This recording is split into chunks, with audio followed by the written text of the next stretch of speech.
Hello students, आज का हमारा टॉपिक है polymer and classification of polymer. सबसे पहले हम जानेंगे पॉलीमर क्या होता है। पॉलीमर दो वर्ड्स से मिलकर बना है, पॉली प्लस मर, जिसमें पॉली का मतलब होता है मैनी और मर का मतलब होता है मॉलिक्यूल्स। तो पॉलीमर की डेफिनेशन देख लेते हैं। It is defined as the combination of many molecules through covalent bond to form macromolecule. ये कम्बिनेशन होता है बहुत सारे मॉलिक्यूल्स का जिसमें मॉलिक्यूल्स है ना आपस में जुड़े हुए होते हैं कोवलेंट बॉन्ड से, ताकि एक मैक्रो मॉलिक्यूल बड़ा मॉलिक्यूल बना सके। मैक्रो मॉलिक्यूल के पास लार्ज साइज होता है, हाई मॉलिक्यूलर वेट होता है। सारे जो पॉलीमर होते हैं ना वो मैक्रो मॉलिक्यूल होते हैं, लेकिन जो मैक्रो मॉलिक्यूल होते हैं ना सारे वो पॉलीमर नहीं होते। जरूरी नहीं है वो पॉलीमर वो हो भी सकते हैं ना भी हो सकते हैं। All the polymer molecules are macro molecule but all the macro molecules are not polymer.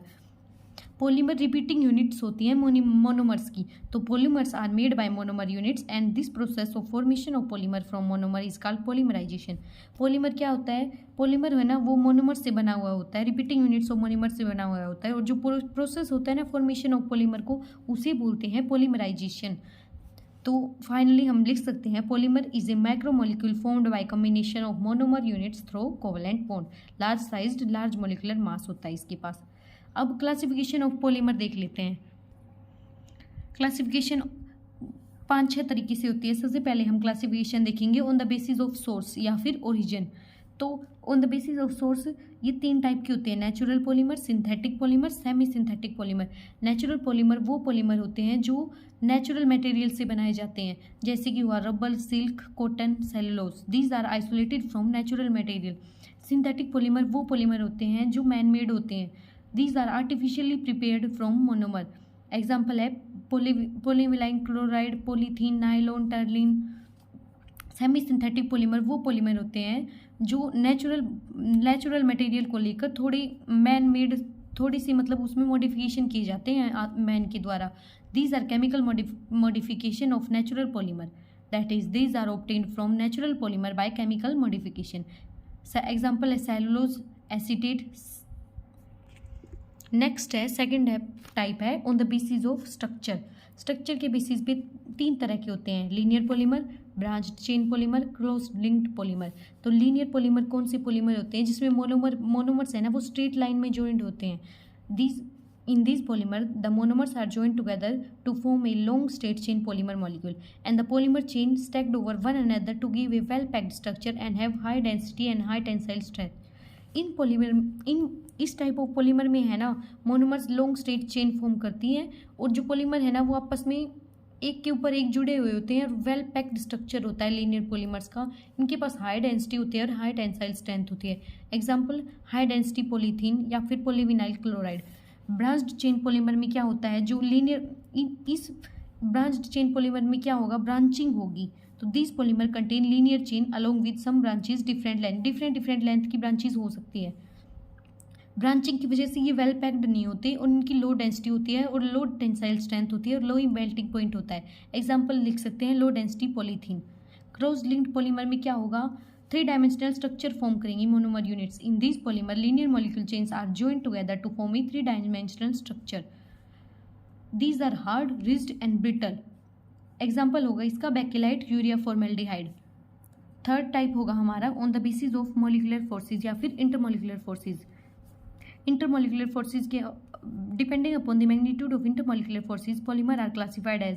Polymer 4 तरीके से क्लासिफाइड करे जाएंगे: इलास्टोमर, फाइबर्स, थर्मोप्लास्टिक, थर्मोसेटिंग।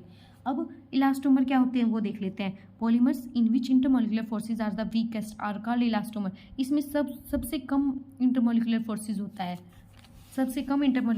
होता है, मतलब weak van der Waals force of attraction होता है।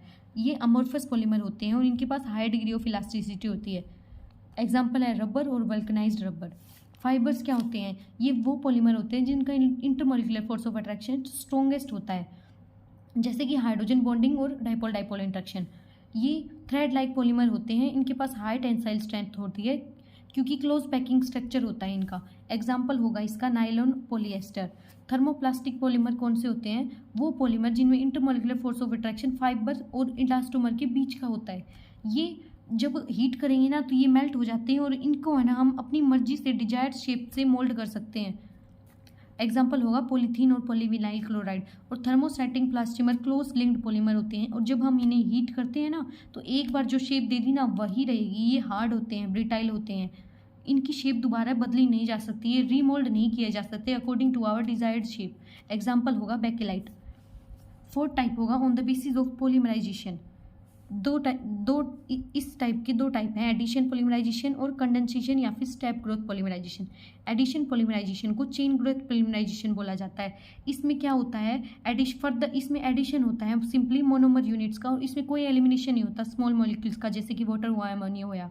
इन this polymerization formation of polymer takes place by addition of monomer unit without elimination of any molecule.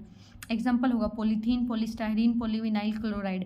Condensation या फिर स्टेप ग्रोथ पॉलीमराइजेशन में क्या होगा, these are formed by reaction of monomer units having 2 or more functional groups और by elimination of simple molecules such as.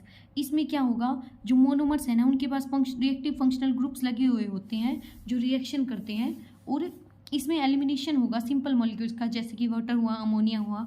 Example होगा nylon 6,6, nylon 6,10। Step growth polymerisation build up through reaction between functional group of monomer stepwise manner में। इसमें है ना functional group जो reaction होगी functional group of monomer के बीच stepwise manner में, ये एक स्लो स्टेप है as compare to chain growth polymerisation. Conditions क्या होंगी, कंडेंसेशन पॉलीमराइजेशन के लिए कुछ कंडीशंस होती हैं। एक तो जो मोनोमर है ना उसके पास कम से कम 2 रिएक्टिव फंक्शनल ग्रुप होने चाहिए, तभी पॉलीमराइजेशन प्रोसीड करेगा। दूसरी, जो पॉलीमराइजेशन प्रोसीड है ना करेगा ना, वो स्टेप वाइज रिएक्शन में प्रोसीड करेगा, रिएक्टिव फंक्शनल ग्रुप के बीच रिएक्शंस होंगी इनमें। और जो पॉलीमर बनेगा ना फाइनल रिएक्शन करने के बाद, उसके पास फंक्शनल ग्रुप रहेगा, यानी ये हमेशा एक्टिव पॉलीमर रहेगा। तो देख लेते हैं, the monomer should have 2 reactive functional group for polymerisation to proceed. Second में क्या बताया, the polymerisation proceed by stepwise reaction between reactive functional group. The polymer formed still contain reactive functional group at its ends and hence it is active polymer. Homopolymer और copolymer क्या होती है, इसमें same type of monomers होते हैं, copolymer में होंगे different types of monomer. इसका एग्जांपल लिख सकते हैं पॉलीथीन, और इस कोपोलीमर का एग्जांपल लिख सकते हैं नायलॉन 2,6। इस टॉपिक में इतना ही है, अब आप स्क्रीनशॉट ले सकते हैं।